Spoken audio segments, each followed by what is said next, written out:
Greetings, it is I, Countess Naravan Dracovin, Lord and Emperor of the Dracovin Empire, and welcome. It is time to continue my discussion on anime series, where I review them for you, give you some information about them, and then give you some suggestions on how you can use them in your Big Eyes Small Mouth games, your BESM games, effectively how to roleplay with these world settings. Of course, they could be adapted to any role-playing game system if you want them to. Anyway, let's continue today. I've got two more from this current season, but I also have two more from back in 2014. I have Mahou Sensou, and of course the one I'm going to start with, Mikakunin De Shinkoukei, or as it's known, Engaged to the Unidentified. So we focus on Kobeni.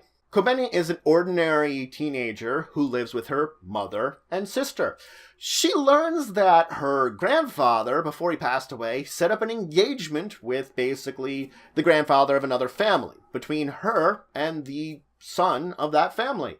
And so she meets this she meets this other teenager who she's engaged to, and his sister, as the two of them move into Kobeni's house and begin to live with them and kind of adapt to the two of them being in a relationship to each other. So her sort of perfectly ordinary life begins to change on that level, the fact that she's being kind of forced into this engagement. And also there's strange things going around with these brother and sister. Strange things that seem to hint at a very kind of unusualness. Certainly makes her life a little bit more interesting. So it's definitely a romantic comedy. The two of them start out as almost kind of that strangers, and then as they develop themselves together within the series, they do kind of develop a relationship. But there's a lot of comedic elements to said relationship with each other. It's also supernatural because of the nature of the two siblings. They do have a supernatural nature to them. It's definitely a slice of life as we watch Kobeni's life between home and school and basically everything between. We watch her regular life in this kind of little bit of strange world now. Now I rate this one a 4. It's got some pretty decent comedy. It's got a very interesting little twist to the traditional more romantic comedy thing with a little bit of supernatural elements. And it's a fine little example of what it does right for these genres. Now, if you are using in this BESM game, you're going to make a group of characters who are in the kind of teenage/school setting. And these are a group of people that will have relationships with each other. Many of these relationships may have actually been forced. Some of these might be more natural relationships that you might want to exist. Some of the relationships and why they are together in a group are probably forced by some kind of reasons. Whether parents or grandparents, it could just be that, oh, you guys should be friends. Or it could be engagements. Or it could be other various circumstances that has driven them together. And the fact is the series, the game as you're playing it, should put them together around the start of it. So it's very new relationships for some of them. Others, they of course have their sibling or long-term friend bonds that they may have already had. So it does have a little bit of overlap, and you could just have it, two sides, or you could have it interwoven. And at least then one of your players should have some kind of supernatural element to them, which you can choose whatever element. You can go the same route as they did in the series, or you could do something completely different. It's fine. It's just going to have that level of strangeness being added in with someone with abilities or someone that has a supernatural nature to them being part of this all group. And then you focus on their lives. Just what these characters do on a daily basis, on how they interact with each other, how things around them force them to act together, and they deepen their own bonds, leading to perhaps deeper friendship or love, depending on the relationships that they've set up with each other that could have all these various effects. Now let's talk about Mahou Sensou, or Magical Worlds.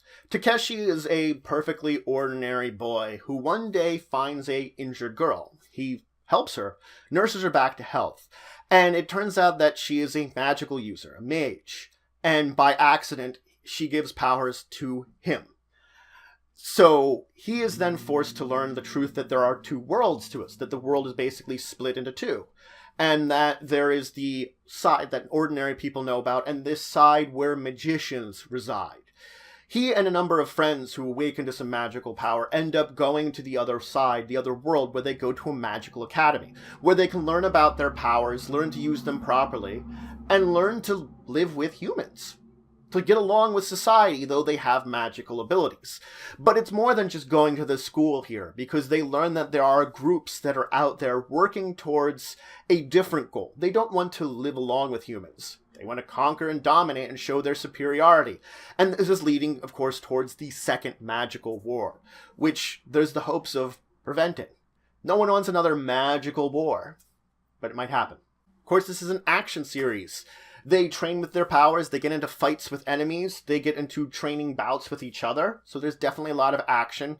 It's got a level of supernatural to it because of the elements of magical nature, different worlds, different levels of reality, and various things you could find there. And of course it is a magic then anime, because magic is the central theme of this. Magic being its own element more than just your average supernatural, it is the central theme of spellcasting and using magical abilities. This is another one I rate a 4. I enjoyed this quite a lot. The action was neat. It drew me in a little bit with the way that the action was, and the characters weren't terrible. So, again, I found it interesting. Now, if you're using this BESM game, you're going to want to make your characters a group of people that, for whatever reason, have now learned of the magical world. The exact circumstances of them being drawn into it could be whatever. You could have it similar to the anime, that they all have connections with each other to begin with, or you can make it start fresh, that these are just a bunch of characters who are now being drawn into this magical world at this point in time. Some could be connected, some might not be. Completely up to both you and your characters as you want to discuss it. But regardless, they're now going to this magical academy to learn to master and use their powers appropriately. But they also have to deal with rivals that they might have at this school, kind of contention with others that maybe, for whatever reason, they're getting in here they shouldn't have. And there's this little bit of prejudice going on there, but also dealing with those other mages that want to dominate humanity and bring about the Second Magical War, and try not to have that happen, try to prevent that, try to do actions that cause that not to happen.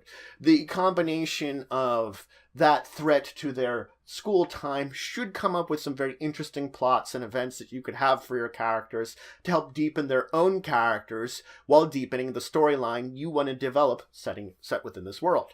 Now let's move on to the two from this season, Dies Irae and Shoujo Shuumatsu Ryokou, or Girls Last Tour, where we're beginning. So we focus on two girls, Chito and Yuri, and the two of them as they travel around in the apocalypse. The world is gone. Most people are dead. And they alone are traveling this world, scrounging around for food, for fuel, for parts to keep their vehicle going as they explore and travel upon this world. And the fact is, we do discover they are not alone in this world, but they are effectively close to it. There are very few others out there, and their adventures might take them into meeting with someone here or there. But it's all about them exploring and traveling, a tour, if you will, of a fallen world, of apocalyptic world, a world that is effectively dead, and they are hanging on and surviving. They have contention with each other.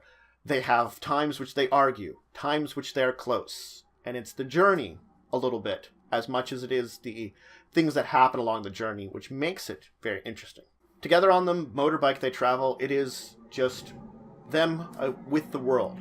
And perhaps in this dead world, the two of them together are the ray of sunshine they need to keep going, scrounging for food and supplies, etc., etc. Of course, it is definitely a drama. You have the emotion of being in a dead and destroyed world where there are very few, if anybody, left. So you feel like you're the last people. And once you see someone, is it enough to make you feel like humanity has a hope? Probably not. It's definitely a science fiction. We're set in a world that has been destroyed, a apocalyptic world. That's the easiest way to describe it. And it certainly is an adventure, though, because they're constantly traveling, constantly journeying from new place to new place, traveling along their various journeys. Now, there's another one I rate a 4.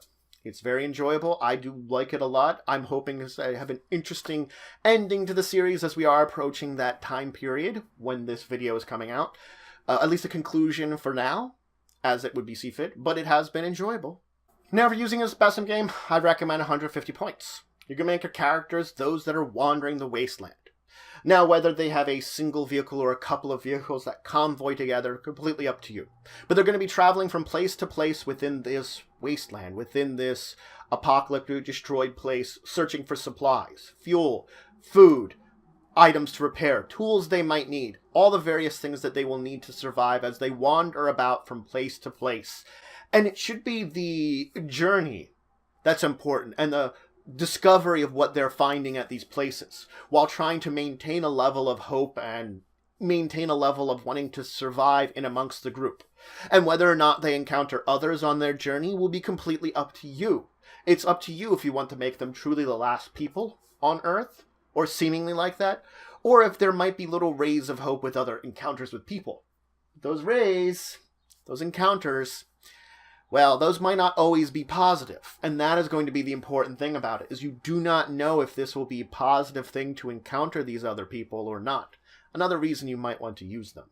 Regardless, though, it will be the interactions between your characters as they wander and face off against the wasteland, the destruction, the apocalypse, whatever form it takes for you to explore it, and try to survive.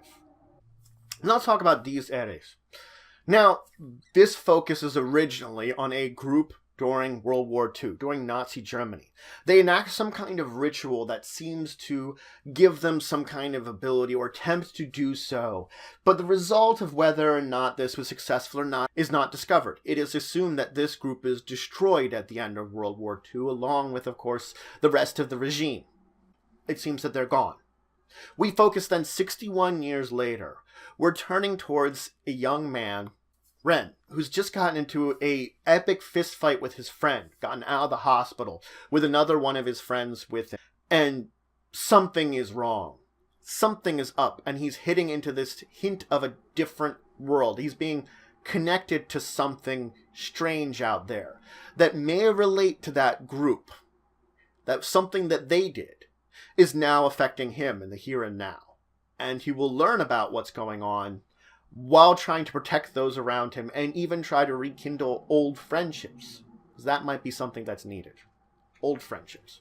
Now, for the genres, this one is definitely action. He gets into fights with various beings and people and gets into combat, has his own unique things that he is able to manipulate and do in order to fight against them eventually. It definitely has a supernatural level to it because there is these strange powers around. And he himself finds out that he has his own abilities he can use. It's definitely got a magic level to it, this one. It seems like there was kind of a magical spell, magical effect put into effect at the end of that war, which is having a lasting repercussion now. So, without getting into too much spoilers, at least for this section, magic is definitely one.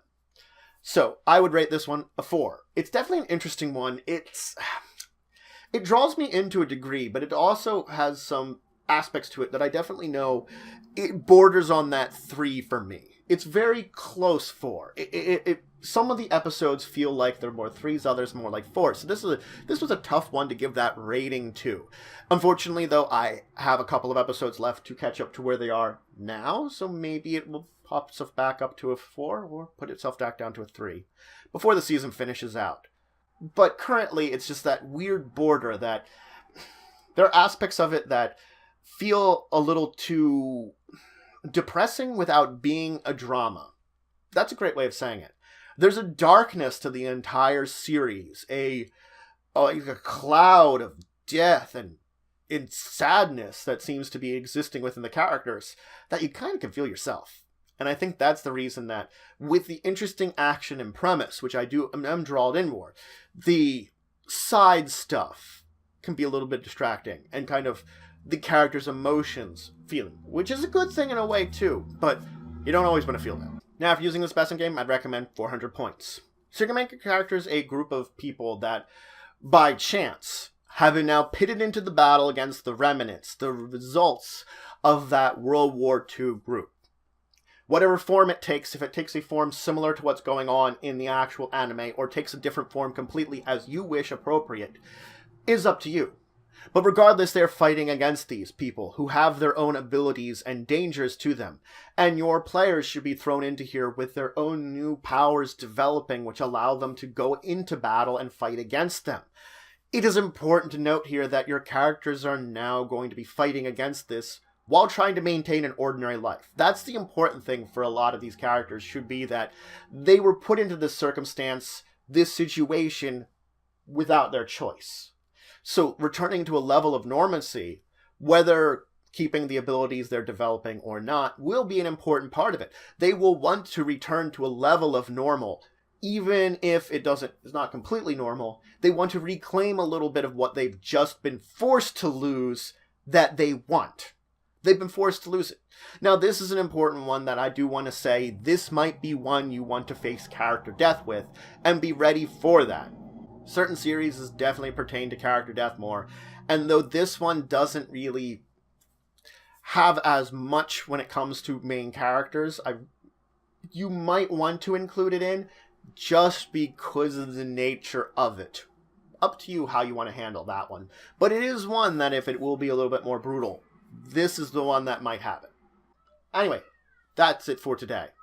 So, we talked about 4 more anime series where I gave you some information about them, a little bit of review of them, and then some suggestions on using them in your Big Eye Small Mouth games, your role-playing games. Now again, these suggestions can pertain to many other different role-playing game systems, not just BESM. It'll be up to you to adapt the characters and rules appropriately to that. Pretty much if you can adapt the characters, normally the rules fall in line pretty easily. It's just sometimes you might have to do both of them. And it might be a little extra work, but if you have a favorite game system that you think that this might work in pretty well for any of these series, I'd recommend adapting it for yourself. Regardless, though, I hope you're having a great day. If you have any suggestions for any kind of anime or any kind of series, really, you would like for me to talk about and give you some information on how to use them in BESM, some suggestions, let me know in the comments below. I've had episodes where I've used your suggestions in the past and talked about them. Anyway, until the next time, I bid you farewell.